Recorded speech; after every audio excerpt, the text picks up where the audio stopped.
राज करताय आणि या राज्याला तशीच योग्य अशी महाराणी हवी जी अध्यात्माकडे वळविणारी. तुमच्या कन्येत आम्ही ते गुण पाहिले आणि म्हणून अगदी आनंदानं हसत असत अगदी मोठ्या मनानं विवाहासाठी तुमच्या कन्येचा फक्त हात आम्ही मागतो देता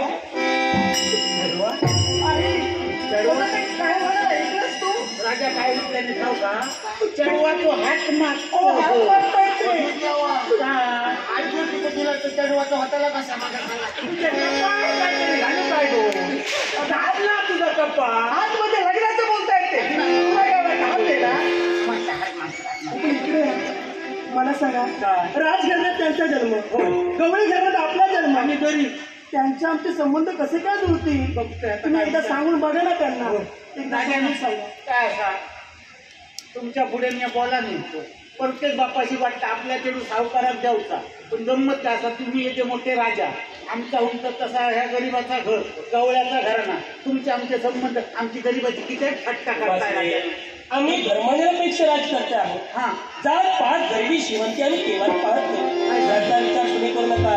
तुम्ही फक्त कन्येच्या होकार ऐकले काय सांगता काय म्हणून ते होणार मी हट्टाकच पेटलो त्यांचा हट्टच आहे. आयोग झाला तर तुमचा चेडू माका द्यावा. आई तू जरा एकदा समजून सांग ना उगीच आपल्यामुळे त्यांना त्रास नको ग.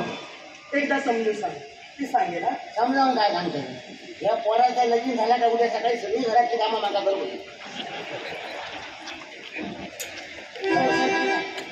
वासुदेवांबरोबर काही चर्चा झाली सगळ्या चांगले निर्णय लागला. पण राजानो काय गोष्टी असतात ते लपून ठेवतो नसतो बरोबर आहे. आणि राजांचा तर काय त्यांच्याकडे खोटा बोलायचं नाही. राजा म्हणजे लाखो दिवा तो म्हणतो पोषितो असता मी भोळा म्हणून भोळ्या स्वभावाचा आहे.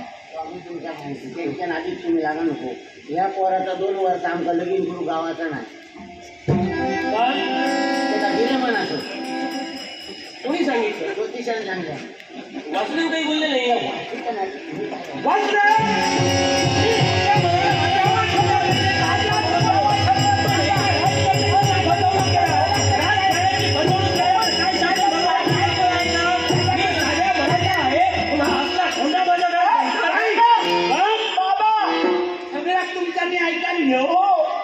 माझ्या चढवा घोडं म्हणताय काय झालं काय का सांगा.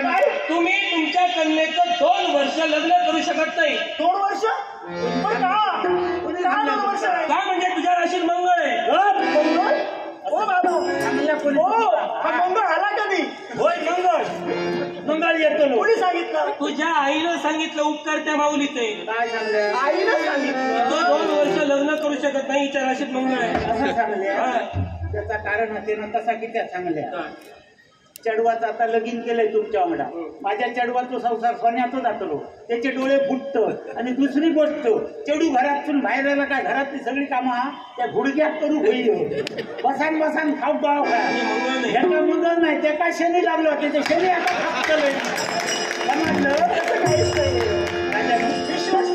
विश्वास वासुदेव मी तुमच्यावर करतो आणि म्हणून 16 दिवसाचा विवाहाचा सोहळा मला राज्याच्या ठिकाणी पार पडायचं. म्हणजे राजाने तुम्ही खराब धरला नक्की. म्हणजे माझा चेडू तुमचा अगदी. पण राजाने एक सांगा काय असा माझा चेडू तुमचा शॉप करा त्याच्याबद्दल काय प्रश्नच नाही. या सुद्धा साधारण पाहुणं सासरवाड सासू होणार तुमचा बरोबर दिसाय पण ती सासू होणार तुमका जमत गेली.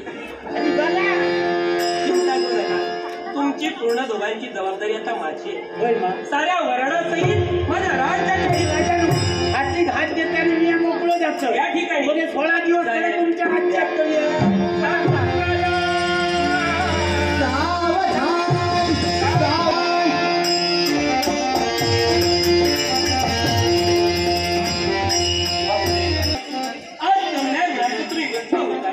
तेव्हा महाभयानक पुण्य तुमच्या जीवनी मिळालेलं आहे. दुःख करू असं ऐका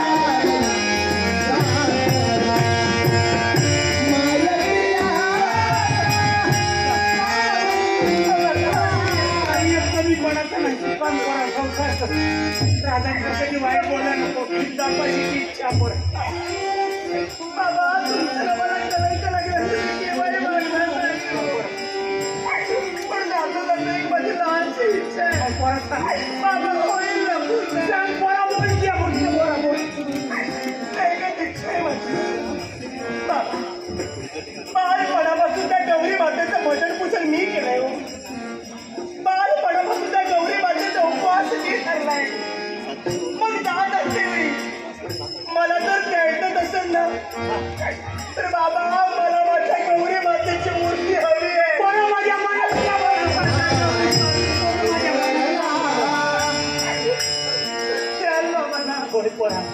याची पण जर मूर्ती हरवली असा तर या बाईल म्हणून भ्रष्टाचार घरात करताना तिचा सुकान तुझ्या घरात